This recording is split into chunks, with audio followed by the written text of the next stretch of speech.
Assalamualaikum warahmatullahi wabarakatuh dan halo semua. Selamat datang di channel ini.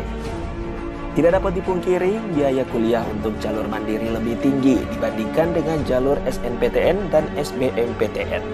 Umumnya PTN membebankan UKT pada golongan tinggi untuk jalur mandiri.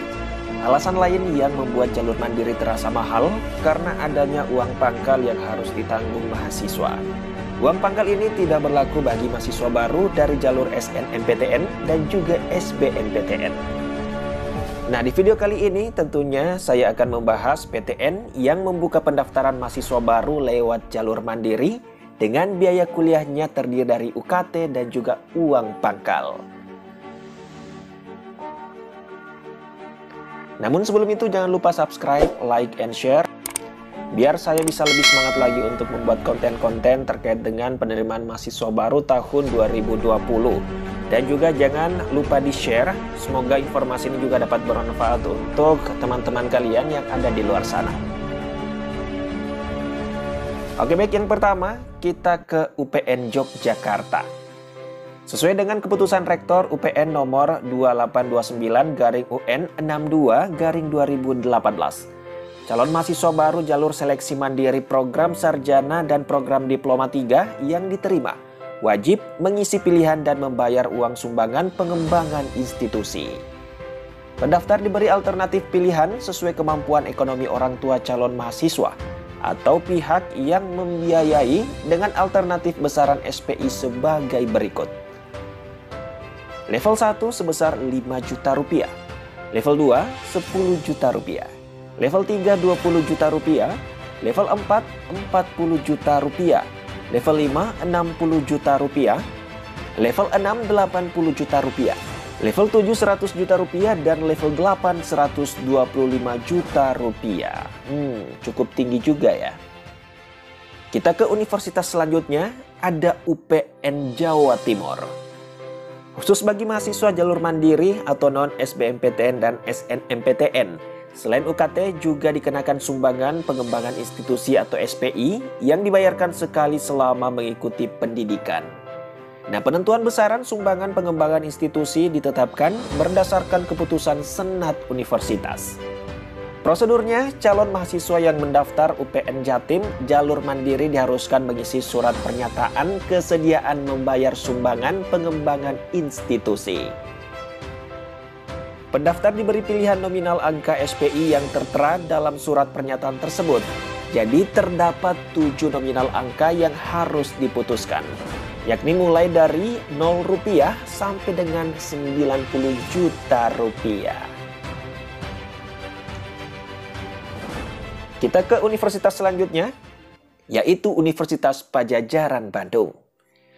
Mahasiswa yang diterima melalui jalur mandiri atau SMUP membayar biaya pendidikan sesuai dengan program pendidikan berdasar SK Rektor dengan biaya UKT tertinggi atau kelompok 5 dan dikenakan biaya dana pengembangan atau DP dengan besaran yang berbeda-beda.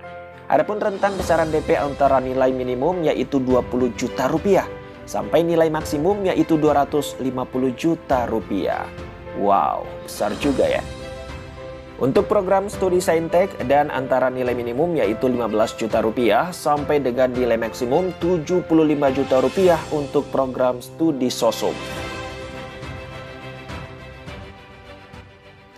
Nah, sekarang kita ke ITB.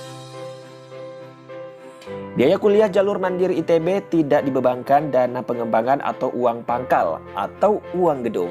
Namun UKT per semester yang ditetapkan lebih tinggi dari jalur SNMPTN dan juga SBMPTN.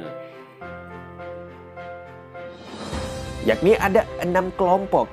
Kelompok pertama itu Rp0 dan yang paling tinggi yaitu kelompok 6 maksimal Rp25 juta. Namun mulai tahun ajaran 2020-2021, besaran uang kuliah tunggal atau UKT per semester bagi mahasiswa yang diterima melalui seleksi mandiri ITB untuk semua fakultas atau sekolah adalah Rp25 juta per semester. Selanjutnya kita ke Siliwangi, Tasikmalaya. Nah, calon mahasiswa baru program sarjana jalur mandiri tahun angkatan 2019 jalur reguler non-bidik misi dan non-hafiz Al-Quran dikenakan SPI sesuai pilihan calon mahasiswa. orang tua calon mahasiswa atau pihak lain yang membiayai calon mahasiswa tersebut. Nah, SPI yang ditawarkan yaitu untuk klaster pertama Rp0 dan klaster yang paling besar itu klaster 4 sebesar Rp15 juta. Nah, program sarjana dan program diploma 3 yang hafiz Al-Quran dikenakan UKT kelompok 1 yaitu sebesar Rp500.000 dan dibebankan dari SPI.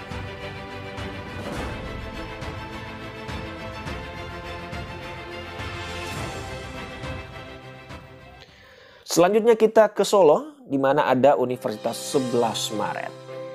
Biaya pendidikan mahasiswa baru yang diterima melalui jalur SNUNS tahun 2019 terdiri dari sumbangan pengembangan institusi dan uang kuliah tunggal atau UKT. UKT jalur mandiri UNS hanya diklasifikasikan menjadi 3 kelompok saja, yakni kelompok M1, M2, dan M3. Berbeda dengan jalur SNMPTN dan SBMPTN yang terbagi menjadi 8 kelompok. Besaran sumbangan pengembangan institusi atau SPI dipungut sekali selama studi pada awal tahun kuliah, dengan pembayaran dapat diangsur 2 kali. Nominal SPI bervariasi untuk setiap program studi. Terdapat 4 kelompok besaran SPI. Kelompok 1 yaitu Rp0, kelompok 2 paling rendah Rp5 juta, kelompok 3 jumlahnya antara 7 sampai 100 juta rupiah. Dan untuk SPI kelompok 4 calon mahasiswa bisa mengisi sendiri dengan catatan lebih besar dari kelompok 1, 2, dan 3. Wah, mungkin ada yang sultan yang bisa mengisi lebih besar dari itu. Luar biasa.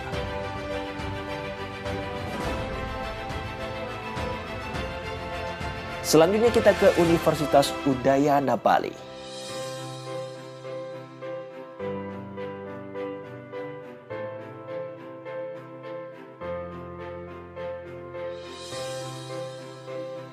Nah, selain UKT, biaya kuliah jalur mandiri untuk Universitas Udayana dibebankan sumbangan pembangunan institusi atau SPI dengan range antara 10 juta sampai dengan 150 juta rupiah. Nah, buat kalian yang penasaran terkait dengan besaran sumbangan dari setiap fakultas, nah kalian bisa lihat di sini nih. Di sini setiap fakultas sudah memberikan rincian sumbangan minimal dan tentunya ini juga berbeda-beda setiap prodi ya. Nah, kalau misalnya kita melihat di sini yang paling rendah itu adalah 10 juta rupiah dan yang paling tinggi itu adalah 150 juta rupiah. Wow, luar biasa.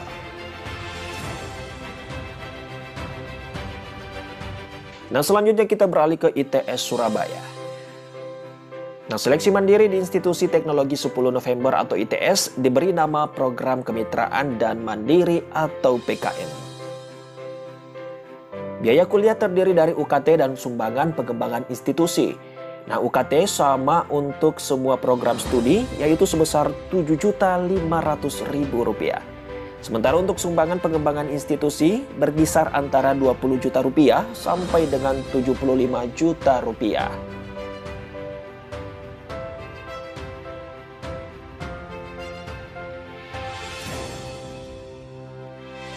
Selanjutnya kita ke Universitas Brawijaya Malang. Penerimaan jalur mandiri UB atau sering disebut SPMK atau seleksi program minat dan kemampuan. Nah, SPP dikelompokkan menjadi 3 golongan. Uang pangkal dan sumbangan pengembangan fasilitas pendidikan juga dibagi menjadi 3 golongan dengan besaran antara Rp9.375.000 untuk FISIP sampai dengan Rp232.500.000 untuk kedokteran. Ada tambahan biaya lain yang meliputi tes bahasa Inggris, ICCC, ORDIK, Ormawa, tes kesehatan, perpustakaan, layanan IT, sertifikasi IT internasional, jaket, dan juga jas alma mater dengan total biaya Rp2.285.000.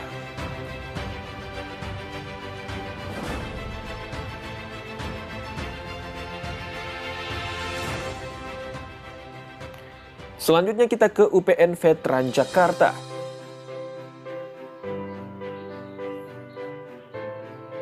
Nah, untuk besaran uang kuliah atau UKT dan sumbangan pengembangan institusi atau SPI dari UPN Veteran Jakarta dapat kalian lihat di sini nih.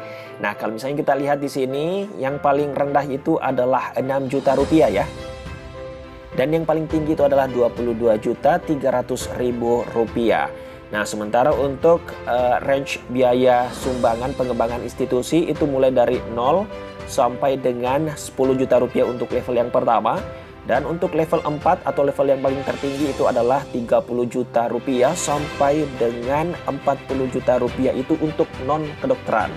Nah, sementara untuk kedokteran, untuk level terendahnya atau level 1 itu dari 0 sampai 50 juta rupiah.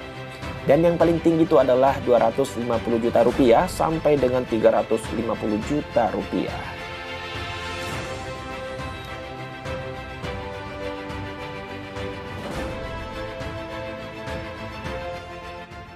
Nah, sekarang kita ke Untirta Banten.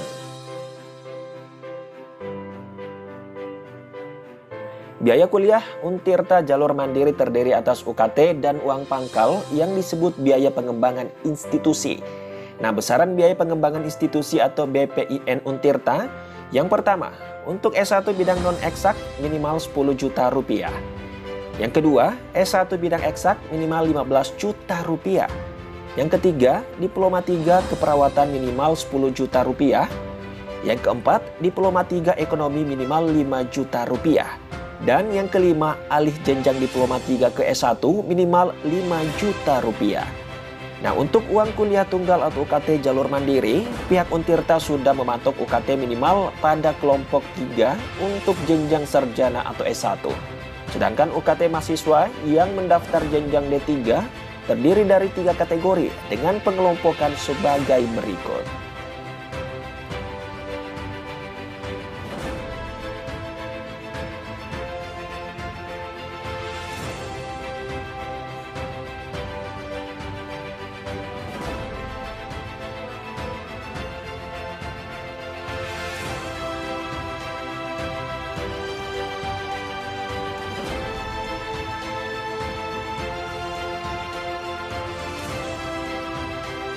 Nah, itulah tadi besaran biaya kuliah untuk jalur mandiri di beberapa universitas negeri yang ada di Indonesia.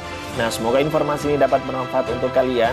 Dan tentunya jangan salah pilih fakultas ataupun universitas ya. Jadi kalau misalnya kalian ingin memilih universitas tertentu, misalkan kalian harus melihat dulu besaran UKT ataupun SPI yang dibebankan untuk calon mahasiswa baru.